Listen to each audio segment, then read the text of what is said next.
Ilan nga ba sa mga anak natutong magtingtang-tingtang-tang dahil sa kaniyang nanay?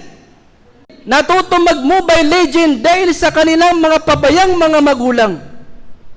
Yung iba pa na pamilya talaga, isang team. Attack ka no? Attack! Subhanallah. Hindi nakaka-penetrate yung mga lecture ng mga ulama, da'wat ng ating mga ulama, ating mga duat sa ating mga anak.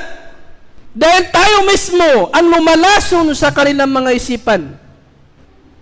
Hindi nakaka-penetrate dahil sa mga pabayang mga magulang. Ipinagkukot ba na ni Ustad?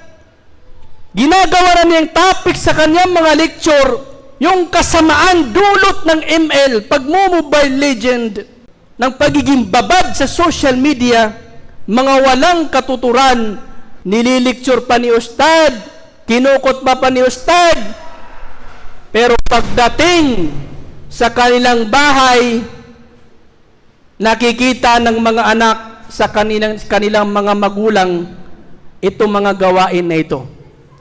So, hindi nakaka-penetrate sa ating mga anak yung mga lecture ng ating mga duat, ating mga ulama, dahil sa mga pabayang mga magulang, wal iyadu billah.